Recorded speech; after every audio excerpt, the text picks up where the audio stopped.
From the Library of Congress in Washington, D.C.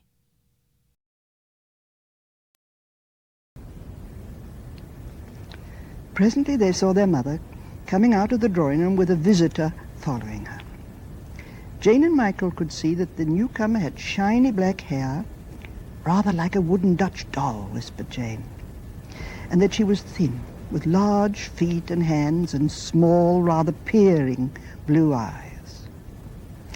"You'll find that they are very nice children," Mrs. Banks was saying.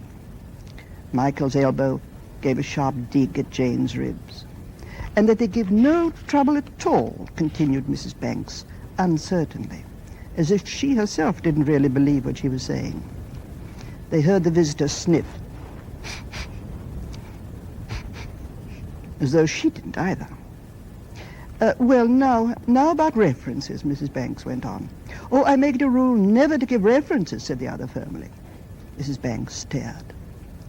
But I thought it was usual," she said. I understood people always did. A very old-fashioned idea to my mind." Jane and Michael heard the stern voice say, "Very old-fashioned. Quite out of date, as you might say." Now, if there was one thing Mrs. Banks did not like, it was to be thought old-fashioned. She just couldn't bear it. So she said quickly, "Oh, very well then. We won't bother about them. I only asked, of course, in case you required it. The nursery is upstairs." And she led the way towards the staircase, talking all the time without stopping once. And because she was doing that, Mrs. Banks did not notice what was happening behind her. But Jane and Michael, watching from the top landing, had an excellent view of the extraordinary thing the visitor now did. Certainly she followed Mrs. Banks upstairs, but not in the usual way. With her large bag in her hands, she slid gracefully up the banisters and arrived at the landing at the same time as Mrs. Banks. Such a thing Jane and Michael knew.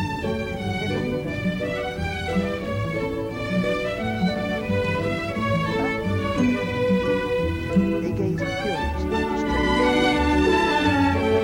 Well, that's all said. Silent. As long as I expect,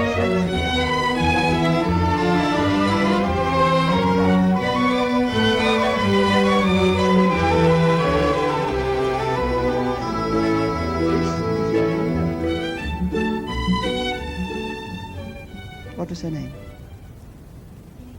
Poppins. What else did she do? Can you remember? Well, she did lots of magic things. Oh, yes, but tell me what they were. That's just not enough to say magic. Well, tell me what you remember most about Mary Poppins. Well, the tea party I remember most. The tea party in the air. What is the name of the story? I think it's Mary Poppins. Oh, come on, no, it wasn't. Laughing Gas. Oh, that's the chapter. That's the name of the chapter. You're right. I said story and you said chapter. Well, God, who has questions to ask? Michelle. Do you have a hobby? A hobby? Well, I don't know. Maybe gardening, growing roses, perhaps. You know there's a rose called for Mary Poppins? There is? There is. And there's also one coming that's called for me. Can you believe that? Yeah. Well, I think that's wonderful. Mm-hmm. How did you get the idea to write Mary Poppins? Oh, dear. You know, that's a question that's always being asked me. I don't know. You wouldn't ask that of a poet, you know, where do you get the ideas? And anyway, where do you get an idea? Suppose you have an idea that you want to go and buy some candy, or that you need a new pocket knife or something. Where do you get the idea? Well, when you find out your own situation is rusty. That's true, but that's true. It gives you the idea, but really, where does the idea come from? You know the answer. You don't know where it comes from. I don't know where it comes from. That's why it's so magic. That's why it's so mysterious. You've no idea where you get an idea. How old were you when you started writing books? How old? Oh, books, not books. I didn't start to write books until I was grown up, but I wrote poems and stories. Oh, from the, as long as I can remember. I've still got some poems from the time when I was 6, my mother saved. Do you like writing books or poems better? Well, first I liked poems better, and now perhaps I like writing books. I'm not quite sure. A bit of both. Mm. Which book do you like? Have you written Which of the Poppins books do you like the best? Do I like the best? Well, you know, it's like a mother with a baby. She usually likes the baby, the last one, best, at any rate for quite a time. I just love the 4th one, Mary Poppins in the Park. Yeah. That has a lot of my childhood in it. Does? Yeah. The Park in the Park, you remember the story of the Park in the Park? Yeah. Where they all go, Jane makes a little park in the great big one, and then suddenly they don't know whether that little park has grown larger or the people have grown smaller, but suddenly there they are all together, the proper size for the park. It's really a story about dimensions. Do you remember that one? No, I don't. No, but... Oh, but do read that. When you get home, promise me you'll read it? Yeah. Because it's one of my favorites, simply because I used to make little parks like that. Yes, what are you going to say? Have you ever written any books besides the Poppins books? Oh, yes, I read lots besides the Poppins books. Or have I written any others? Is that what you mean? Well, there's The Fox at the Manger. Haven't you read that? No, you never wrote any more. Well, that's the story about... there's an old legend, you know, in Europe that on Christmas Eve the animals have the gift of speech, and that's about a story about that. How the animals talk on Christmas Eve, The Fox at the Manger. And then there's another one called I Go by Sea, I Go by Land, which is a story of children being evacuated to America from England. You ought to read that. I'll tell you about the war. When did you meet John Keats? Who? John Keats. When did I meet him? Yeah. I don't remember that I ever did meet John Keats. You mean John Keats the poet? Yeah. But you know, John Keats the poet, he's a beautiful poet, but he died a long, long time ago. You might say he's still living through his poetry, but I never met him except by loving his poetry. Do you like his poetry? Yeah. Well, so do I. Which do you like best? Oh, I don't know. I kind of like them all. Ode to the Nightingale? Yeah. Oh, he's a wonderful poet, but I never met him. Maybe I'll meet him in heaven. I was always thinking that you had. No, but it's very nice of you to think that, because I'd like to think that I'd been living when Keats was alive, and that I might be living when some other beautiful poet, maybe around the year 2060, was still writing. Did you Nice live in idea. England? When you wrote the Mary Poppins book? Yes, in the country, in a very old house that was older than William the Conqueror. It was built before 1066. And we know that because William the Conqueror made lists of all the houses that were in England when he arrived. And this house was on that list. It's called the Doomsday Book. Is it still there? It's still there. Still there.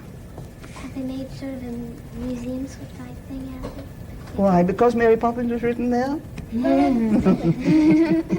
No, I don't think they have. What? Well, it's so old. Do you think they would have made a museum sort of? Well, it was bought by an anthropologist who was very interested in very old things, so maybe he'll preserve it and give it to the nation one day. I don't know. What you got to say, Michelle? Nothing to say, but you all said you had so many wonderful questions. What about you? Well, You're shy because it's television. yeah. Yes, come, Lindley. Are you planning to write any more books lately? Yes, I'm writing 2 at a time. Not one with the right hand and one with the left. No, but sometimes I write this book and sometimes I write the other book. You know, just how the mood takes me. Are you ready? Well, what do they feel to be an author? How does it feel to be an author? How does it feel to be a school child? Tell me. Well, Anything different from anything else? An author's just an ordinary human being. He just eats and sleeps and walks and enjoys himself and talks. Quite right. are you writing any more Mary Poppins books? Well, you know, I thought that I'd give Mary Poppins a little rest. Or rather, no, I just don't have any say in that. She comes when she wants to come. And she goes, as you know, when she wants to go. If she comes tapping at my door and it seems necessary, yes, I will. But I must wait for her. Do you have any books of your poetry you've written? Yes, but I'm afraid I don't have them here, and I think you'd have to be rather grown up before you read those. I suppose so. Well, I don't know, but I think you'd like them better then. Do you write any adult books? Well, you know, I think that Mary Poppins is a grown-up book. I never thought that it was going to turn out into a book that children would read. Don't think for one moment it was written for you. It wasn't. But you know, no books written for children are really written for children. Do you mind that? It's rather interesting to know, because people don't really write for anybody. If I was to write for children and say, well, children would like this, or a specific age would like that, then I'd be always having that kind of audience in my mind. And then things wouldn't be quite so true. You remember Beatrice Potter said, you've read the Potter books? Peter Rabbit and Taylor of Gloucester, marvelous book. She's my archangel. And she said, I write to please myself. And that didn't mean anything grand and arrogant and so on, but it had to please her in order to be a success. And I write just to please myself. And then if it pleases me, maybe it'll please one or two other people. Yes. I was wondering if you might have had a childhood anything like Rudyard Kipling's childhood. Rudyard Kipling, no. He lived in India, and he was sent home from India, do you remember? If you read his short stories, you'll read a lot about him, though he doesn't say, this is me. But if you read Bar Bar Black Sheep, that's very like Kipling's childhood. No, I think I didn't have a childhood like that. I lived in the subtropics, and we were far away from any books, and didn't have a great many toys, but it wasn't at all a limited childhood. It was lovely and sunny and simple and imaginative. We didn't have any television, but then we invented a life that was as good as television any day. Yeah. How were your mother's feelings when you started writing poems? She liked it. So did my father, but they didn't take much notice of it. They didn't say, here we've got a genius or anything like that. They took it as a matter of course, same way as you eat porridge.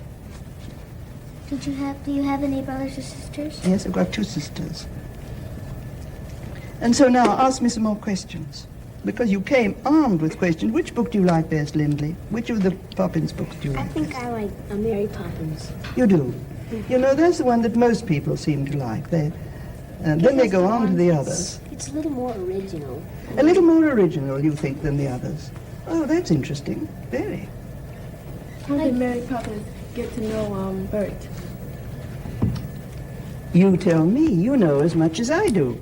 You know, you mustn't forget that a reader is half a book. A writer does so much, and then his publisher takes it and puts it into a jacket like this and puts it out into the world. And then the writer is finished with it. The writer doesn't know any more than the reader does. The reader has to use his own imagination. How do you think she knew Bert? There are hints. I didn't put the hints there, but reading the books, I've come to see that there are hints. Yes, perhaps you know. Well, I think she comes to meet Bert because she's already met him before, or perhaps he's just like her, only he really doesn't do the same things. Yes, I think she has met him before, but I don't think he's just like her. Do you? No. I don't think so. I don't think he belongs in her world. I think he's a very humble, adoring friend in the ordinary world. But I don't think he really comes out of Mary Poppins' world. No. Do you Comes out of agree? a world of his own, I think. Well, he comes out of just the ordinary, simple world that the Banks family belonged to. But I think Mary Poppins comes from a slightly different world. Yeah, she can ride on clouds. No, I don't know that she ever rode on clouds in the book. She certainly rode on her... Tea party in the air. And tea party in the air, yes, indeed. When did you start getting interested in writing books? Well, I think very early, very early. Though, of course, when I wrote poems as a child and stories, I never thought of them being published. That wasn't in my mind. Well, how did these Mary Poppins stories become to be published? Well, I was writing them and I wasn't thinking anything about publishing them because, as you see, I was writing them just to please myself. And then a friend saw this book half finished and said, but this I like this very much. And I just laughed. I said, but I'm just doing it to amuse myself. And he took it away and took it to a publisher, and then it all started. So you began writing the others? Afterwards. In what order do these Mary Poppins books come in? In what world? What order? What order? First Mary Poppins, and then Mary Poppins comes back, and then Mary Poppins opens the door, and you'll remember it's in that book that what happens to her in that book, the third book? I think she opens the door in the shadow on the window. That's right, and leaves. she goes away for good. That book makes very many people very sad. Lots of children have written to me and said, you shouldn't have done that. You made us cry. Very reproachful. And then you remember there was a fourth book. And the fourth book was really put into the same time that the others had. So that although she doesn't come back and forth every time, you can always read more stories about her. One of the books around Christmas time, she gave some her new gloves to a girl who walked down out of the air. Did you make it so that this girl was actually a person from Mary Poppins' world, or was she entirely in another world of her own? Because they both seem to be in the same world. Yes, that's a very, very good question. You know, that's about the best question that's ever been asked me, and the most perceptive. Of course, the story of Maya. Do you remember who she was? She was one of the Pleiades. And that constellation, if you look up, I forget, I think it's in the western sky at night. Anyway, it's not very far from Orion. Very, very small. And the last one of them is very seldom seen, the smallest one. You remember, she has to be looked at through a very, very strong telescope to discover her. And the Pleiades were the Greeks, the ancient Greeks thought that they were seven sisters in the sky. And that's why I wrote the story. And maybe Mary Poppins does belong in that world. Who am I to say, but it's a very good guess. Maybe she's the seventh sister. No, I don't think she's the seventh sister. Maybe she's the aunt.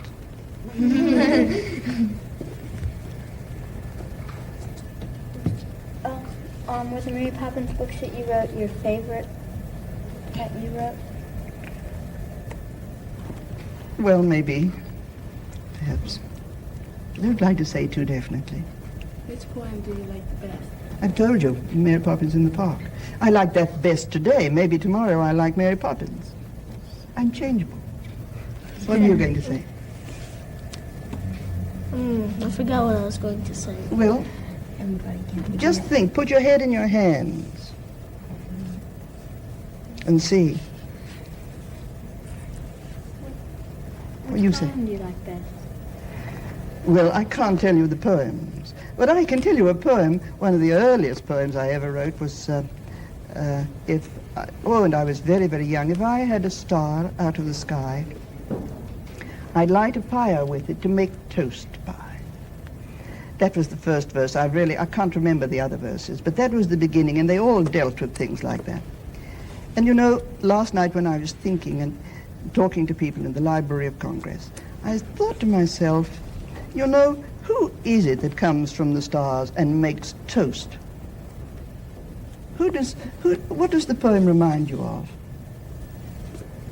Well, she always smells of toast. Do you remember? Her crisp apron is very crackly. Doesn't it remind you a bit of Mary Poppins? Yes. It does to me.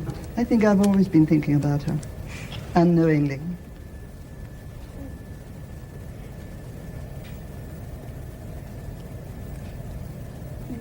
Lindley, you have very bright eyes. I'm sure there's a question in them.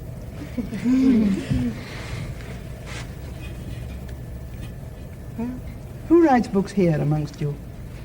Who writes stories? Who writes poems? You do? There, you see, that really makes you talk. And why wouldn't it? You talk about yourselves. It's proper. Can anyone say me a poem? Say me one. This isn't too good of a poem, but the airplanes take off from the ground after one whole hour of waiting around, with airfare so nervous of air flight's unsureness, and hoping and praying to get down and praying to get back safe and sound. But that's very good. I think that's a lovely poem. That's exactly what airplanes do. Whenever I am flying and I come back, I just say, oh, thank God, down on the safe, good earth again. Who else has got a poem? I have a question. Yes, ask a question. That's what you're here for. Where are the different places that you've lived besides where you lived in your childhood during the war? Ireland. After all, I am very largely Irish. My father was an Irishman. And England. And then I've been a lot over the world. I was a lot in America during the war. And, well, I've been to Russia. I've been all over Europe. Where were you born? In Australia.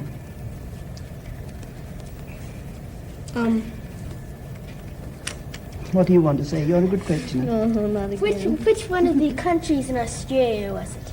It was in Queensland, the one that goes up in a peak like that. Yeah. You know, a big long finger stretching up to the Timor Sea. How long have you been there? Oh, I was there just in my early childhood and teens, and then I came to England. Did you write a book there? No. Well, now have you got a question? Has your question come back to you? Yes. Yes. When Mary Poppins leaves, she always says something, well, at least she sometimes says something about other children, visiting other children. Well, why haven't you written any stories about her visits to other children? Well, you know, there are clues. And you have to be a good detective to be a good reader. What about in the story, I think it's in the third book called The Marble Boy. Do you remember the little statue? Yeah. Amelia? Yeah. Evidently she's known him before, but where? We don't know. I leave that for you to find out. Hey, I got an idea. Where? Maybe she met the chimney sweeper. Yeah, maybe As she a met child. the child. Chimney sweep as a child. Oh, maybe she did. Maybe she did. But what about the one in the fourth book called The Children in the Story, where she meets the three princes called Florimond, Veritane, and Amor? Don't you remember? There's a clue there, but you must read that.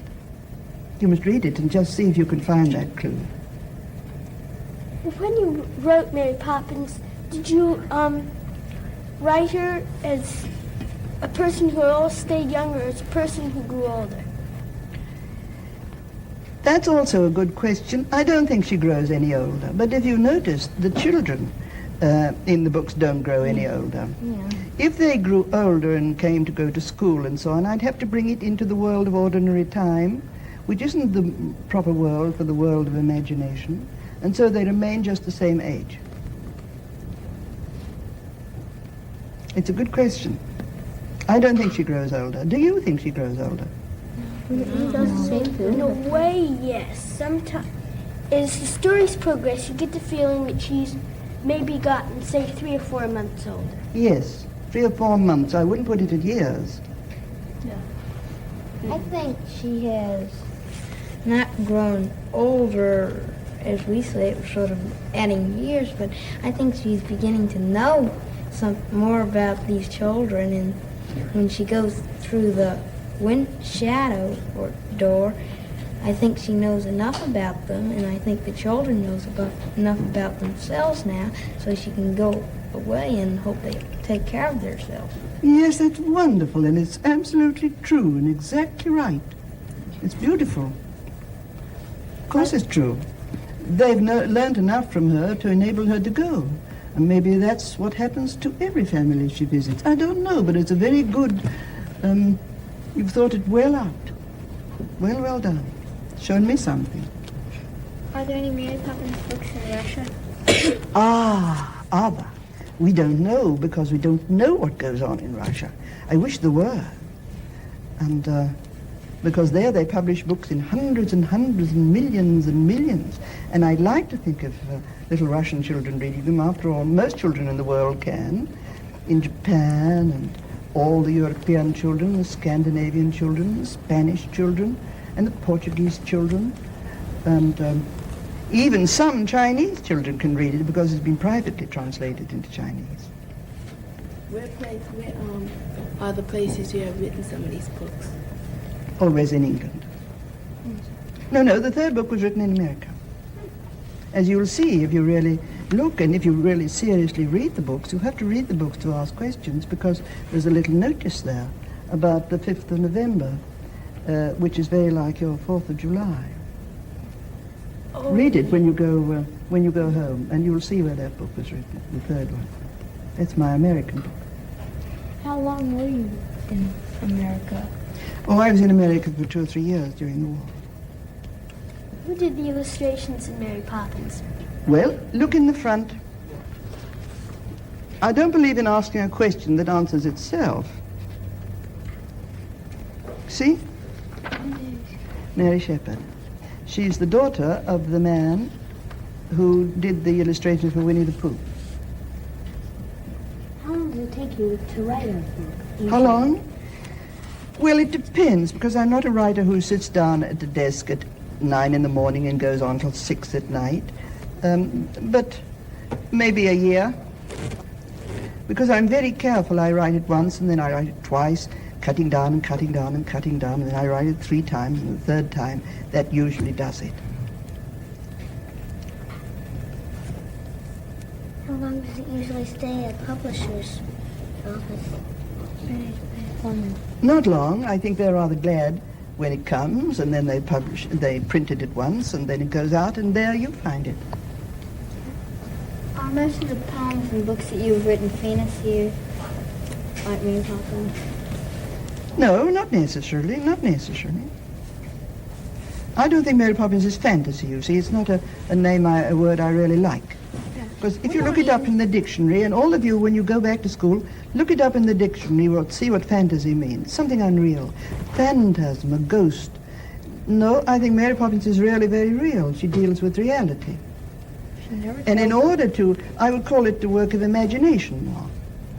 And really to have anything to do with imagination and to let your imagination have wings and soar, you have to have your foot solidly on the earth in reality.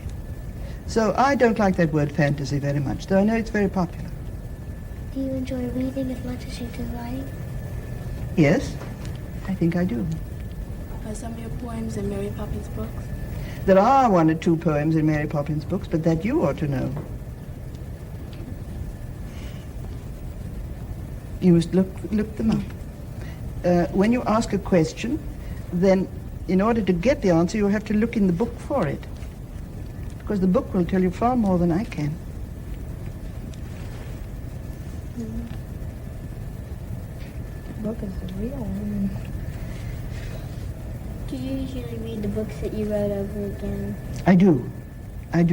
I don't read them all the time, but I go back to them and I discover all sorts of things that I didn't know that were in them. Indeed, I didn't put them in, and I often think to myself, well, how did she know that? Or how did she come to think of that? And then I remember that she is me.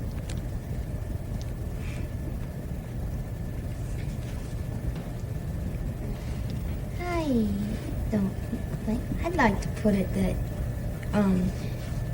you are she.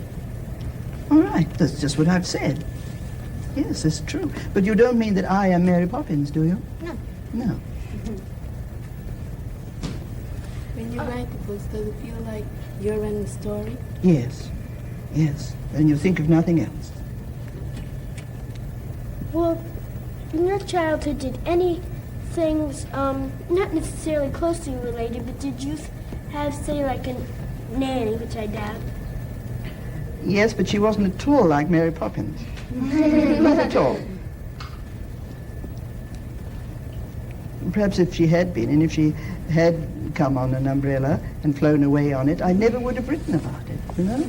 Yeah. I think that would be just a regular old everyday man. Yes, exactly. Exactly.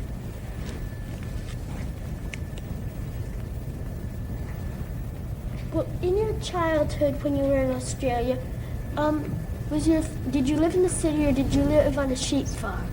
Neither. Outside a city, long, long way outside a city, near sugar plantations. Have you ever visited the places? Yes, I went back to visit it 3 years ago, and I loved it. Yes. How do you keep your imagination from getting too wild and off the track? when you Well, think of that's these books? also a marvelous question. That really is wonderful. I think you have to have it like, have you ever ridden a horse? Yeah.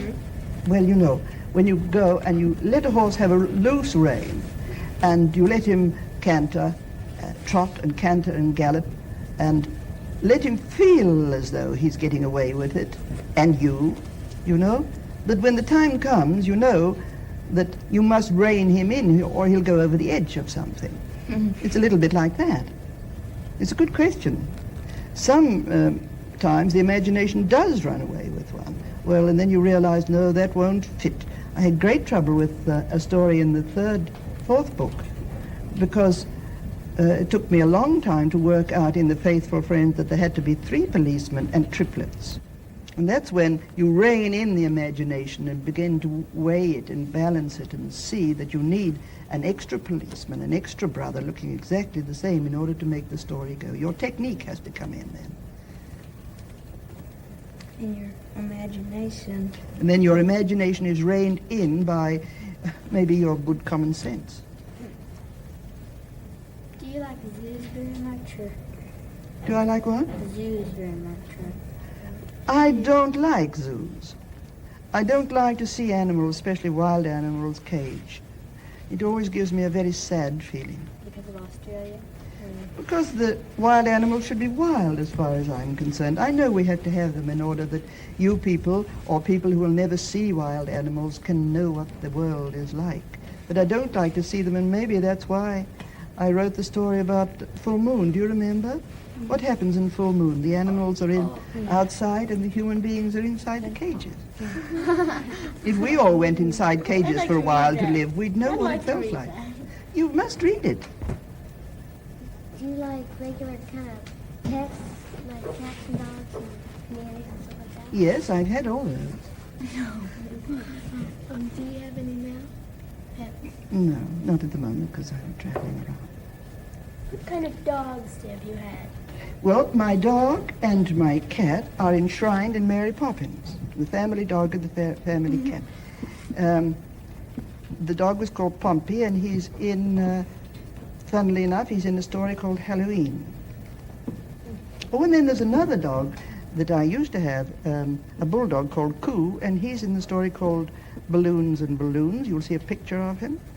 And there's a cat in the 4th book called The Princess Crocus, when Michael goes up to the cat star. So if you look, you'll see my very true dog and my very true cat. Yeah. I think you wrote a story not only of the cat star. I think you also wrote one of the dog star. No, I mentioned the dog star in the cat star story.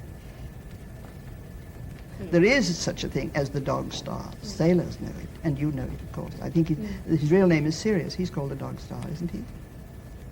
I think so. But since there was a dog star, I felt there ought to be a cat star. Where's your house now? Your regular In London. London? Where did you get the idea for the dog next door, which is spoiled in Mary Poppins?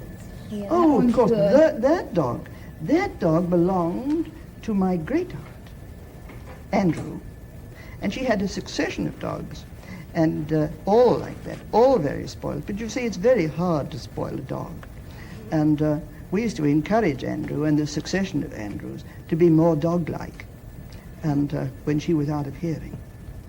He was really true. Yes. I was wondering, have you read any of Lewis Carroll books? Yes, pretty You nearly, like them? I think all of them. Do you like them? Yes, I do. Which do you like? Well, I particularly like Alice Through the Looking Glass. I like, that's my favorite too. Did you ever read Sylvie and Bruno, or The Hunting of the Snark? No? I don't like Sylvie and Bruno very much. It's a bit sissy. Hunting of the Snark. It's all in verse. It's worth reading. I agree with you.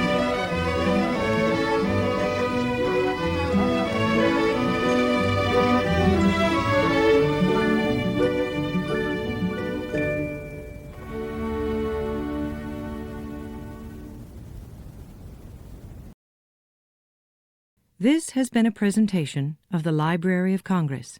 Visit us at loc.gov.